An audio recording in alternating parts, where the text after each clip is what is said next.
Guys এখন আমি যাচ্ছি হচ্ছে আমার এক ফ্রেন্ডের কাছে প্র্যাকটিক্যাল খাতা আনতে। সে লেখার জন্য এগুলো নিছিল। গাইস দেখো আকাশ দিয়ে দুইটা যুদ্ধ বিমান যাইতেছে, উঁচি ছোট ছোট দুইটা একসাথে যাইতেছে, কি সুন্দর। এগুলো গেলে দুইটা একসাথেই যায় সব সময়, মাঝে মাঝে যায় আর কি, দেখি সব সময় এগুলো চলাফেরা করে এভাবে। তো এটা হচ্ছে মেন রাস্তা, এদিক দিয়ে গেলে গাড়ি দিয়ে যেতে হবে, আর এদিক দিয়ে শর্টকাট বাড়ি ঘোরাচ্ছে বাচাবা দিয়ে। তো আমি এদিক দিয়ে যাব। তো এদিক দিয়ে আসার পর তো একদম বিপদে পড়ে গেলাম। দেখো রাস্তার মধ্যে পানি এসে একদম কাদা হয়ে গেছে, হাঁটার মতো পাও নাই। তো সামনে রাস্তা ভালো আছে।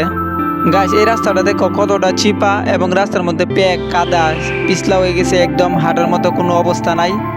গাছ এখানে দেখো একটা মাটির ঘর বানায় রাখছে। এই ঘরটা কিন্তু অনেক পুরানো, আজকাল মাটির ঘর দেখাই যায় না সব জায়গায়, হঠাৎই দেখা যায় এগুলা, যেমন এখানে দেখতে পাচ্ছেন আপনারা একটা। তো এদিক দিয়ে আমার বন্ধু আমাকে ফোন দিতেছে তাড়াতাড়ি আসার জন্য, তাই আমি তাড়াতাড়ি চলে আইছি মেন রোডে। এখন হাঁটতেছি, সামনে যেতে হবে বাজারে, বাজারে গিয়ে তার সাথে দেখা করতে হবে।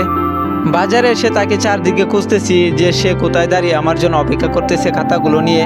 তারপরে এক কোনায় দেখি সে আমার জন্য দাঁড়ায় আছে একা একা, আর আমাকে দেখার পর সে মুসকি মুসকি হাসতেছে একটু একটু। তারপর আমাকে নিয়ে গেলে একটা শরবতের দোকানে শরবত খাওয়ানোর জন্য, আর আমিও দূরে দূরে আস্তে আস্তে একদম গেমে গেছি, শরবত খেলে ভালো হবে। তো এই যে শরবত দিচ্ছে, দেখেন কতটা সুন্দর দেখাচ্ছে শরবতটা। তো শরবতটা অনেক ঠান্ডা, খেতে ভালো লাগতেছে। এটার মধ্যে লেবু দিচ্ছে, যার কারণে আর একটু বেশি ভালো লাগতেছে। তো শরবত খাওয়া শেষে ও গিয়ে আমার জন্য বাদাম কিনে আনছে। তো বাদাম খেলাম, বাদাম খেয়ে এখন একটা অটোর মধ্যে উঠে পড়ছি যাওয়ার জন্য, কারণ হেঁটে হেঁটে আসছি, এখন হেঁটে হেঁটে যাওয়া যাবে না, তাই একটা গাড়ির মধ্যে উঠছি। তো গাড়ির মধ্যে ওঠার পরে এখন গাড়ি দিয়ে যাইতেছে, একটু বাতাস লাগতেছে, যার কারণে ভালো লাগতেছে একটু একটু। তো গাড়ি থেকে নেমে এখন বাসায় চলে যাচ্ছি। এই যে এগুলো হচ্ছে খাতা। তো ভিডিওটি ভালো লাগলে একটি লাইক দিয়ে চ্যানেলটি সাবস্ক্রাইব করে দিন, আর দেখা হবে নেক্সট ভিডিওতে। ততক্ষণ সবাই ভালো থাকেন, সুস্থ থাকেন, আল্লাহ হাফেজ।